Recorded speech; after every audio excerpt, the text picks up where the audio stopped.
Shalom, Bapak Ibu, Saudara-saudari yang dikasihi oleh Tuhan.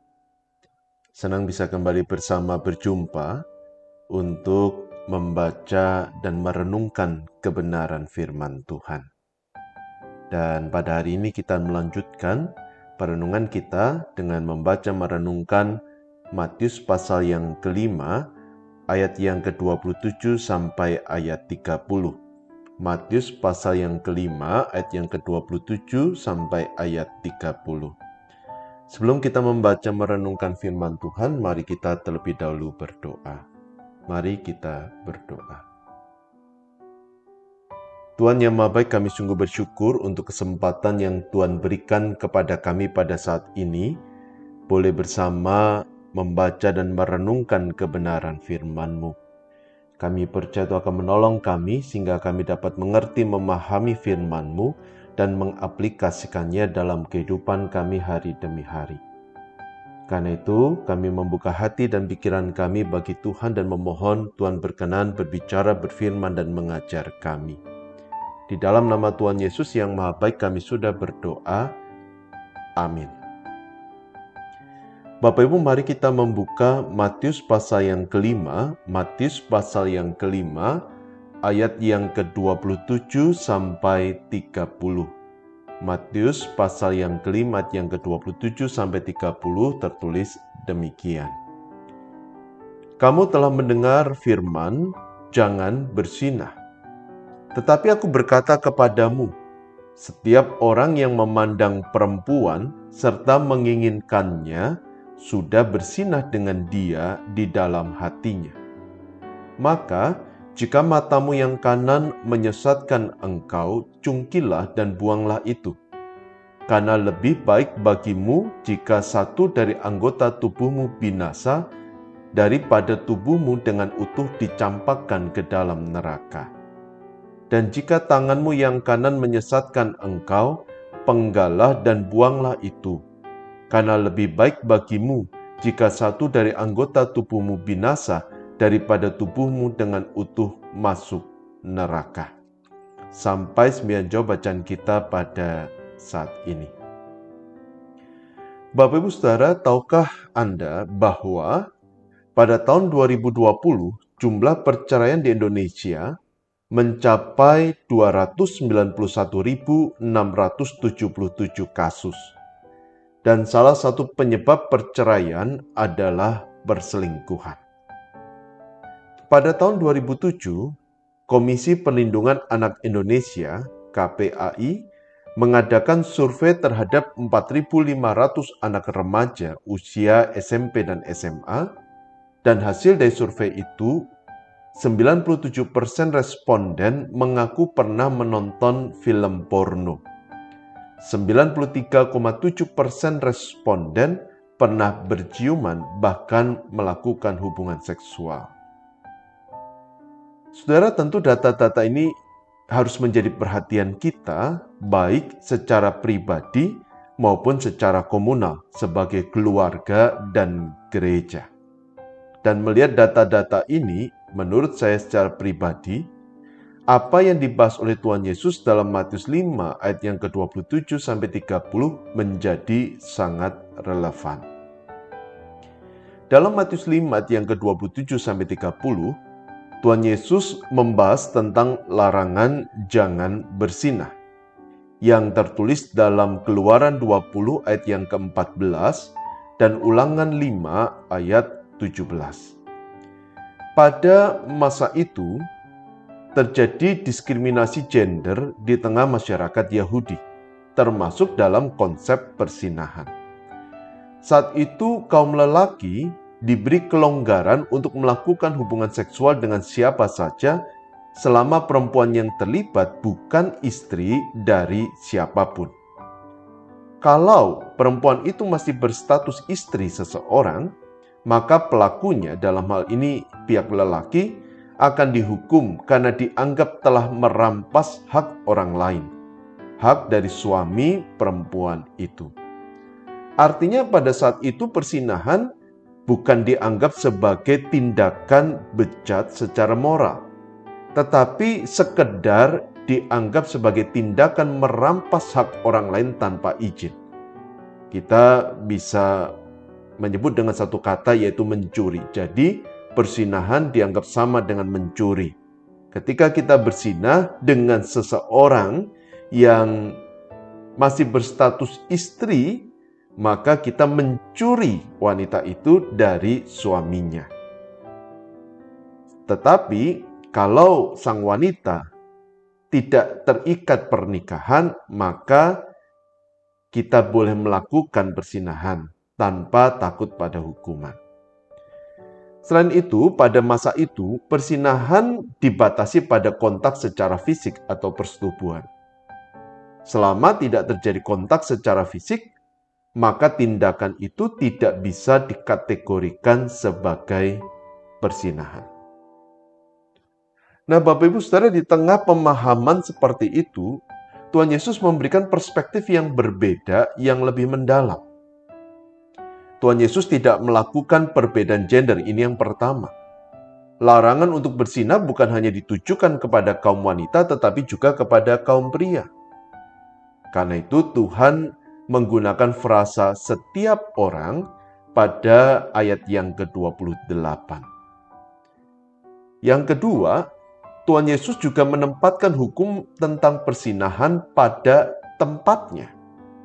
Bukan dipandang sebagai tindakan merampas hak milik orang lain, karena kaum wanita bukan barang, tetapi merupakan tindakan bejat sebagai buah dari moral yang rusak karena dosa. Dan yang ketiga, Tuhan Yesus menekankan bahwa perzinahan bukan sekedar masalah tindakan secara fisik atau bersetubuh, tetapi berbicara tentang hati yang menginginkan perzinahan. Kita bisa melihat pada ayat yang ke-28. Artinya, meski belum terjadi kontak fisik, tetapi seseorang sudah berzinah kalau menuruti hawa nafsu dan ingin melakukan perzinahan. Kalau hatinya tidak menginginkan perzinahan, maka kita tidak akan melakukan kontak fisik. Nah, saudara, sekali lagi, kita perlu ingat bahwa Tuhan Yesus bukan mengganti hukum tentang perzinahan, tetapi Dia menempatkan hukum perzinahan ini pada tempat yang seharusnya. Namun di sisi lain, kalau kita cermati lebih jauh, dalam pembahasan tentang hukum perzinahan ini, Tuhan Yesus juga menyelipkan sejumlah nasihat bagi murid-muridnya termasuk kita. Nasihat yang pertama, Tuhan mengingatkan agar kita berhati-hati dengan apa yang kita lihat.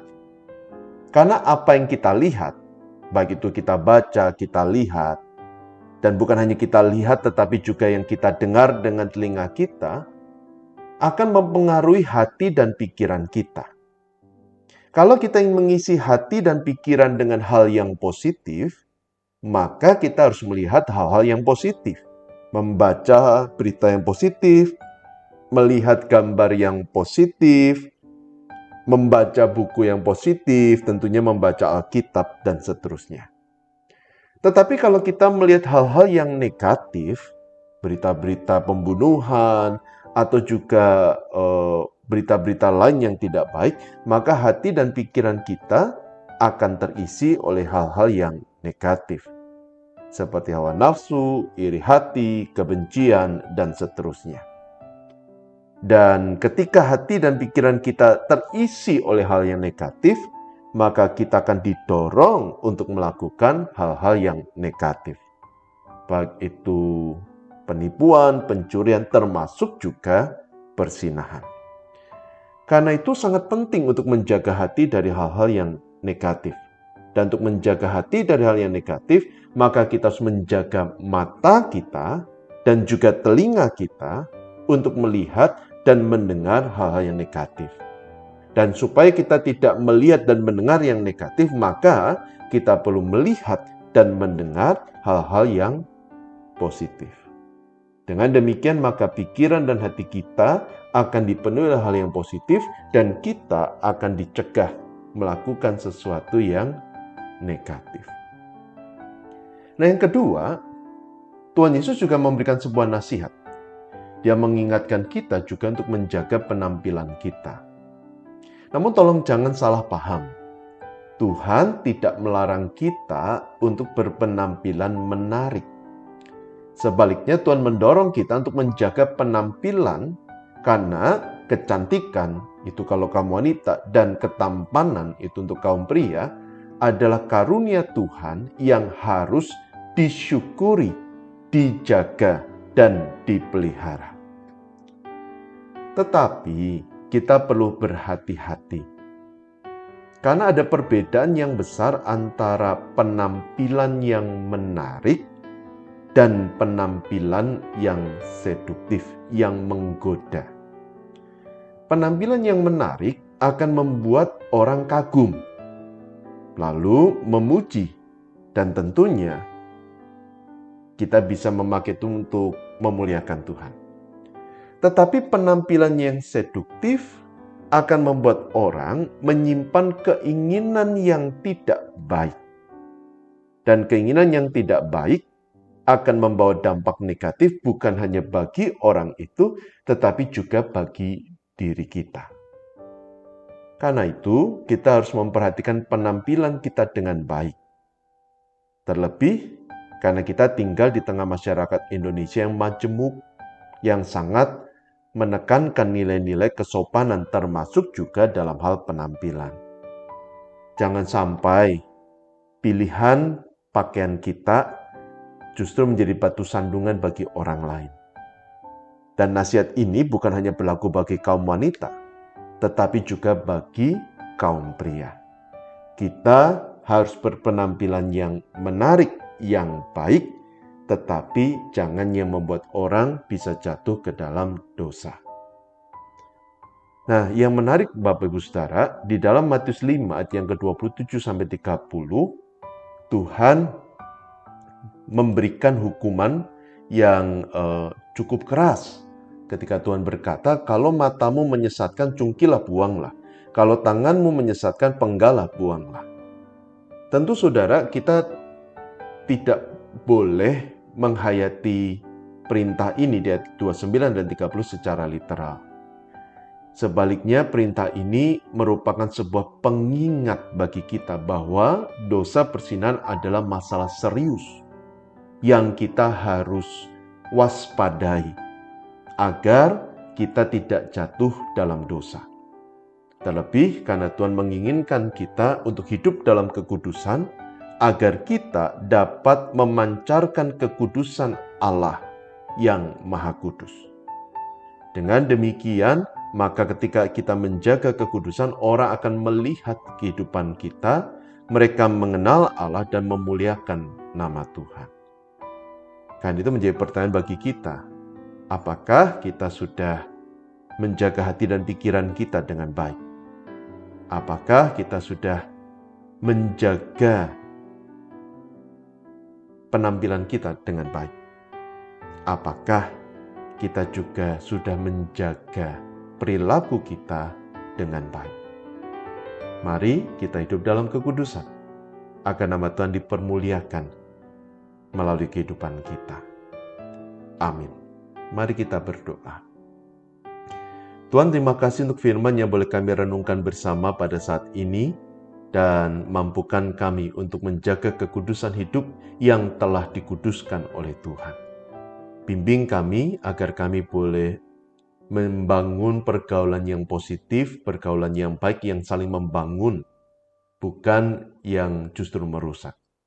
Dan biarlah kehadiran kami dimanapun juga boleh menjadi terang, memancarkan kasih Allah dalam kata, perbuatan, dan kehidupan kami. Berkati juga setiap kami dalam pekerjaan dan usaha kami, Allah menolong.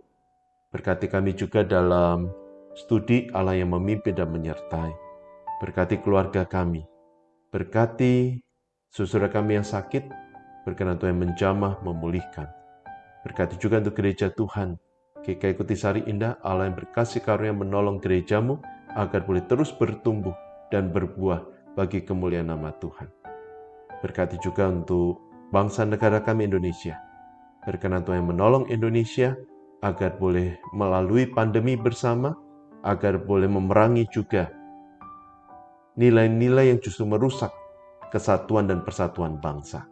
Mampukan kami bergandengan tangan di tengah keberagaman, membangun Indonesia menjadi bangsa yang besar, bangsa yang sejahtera.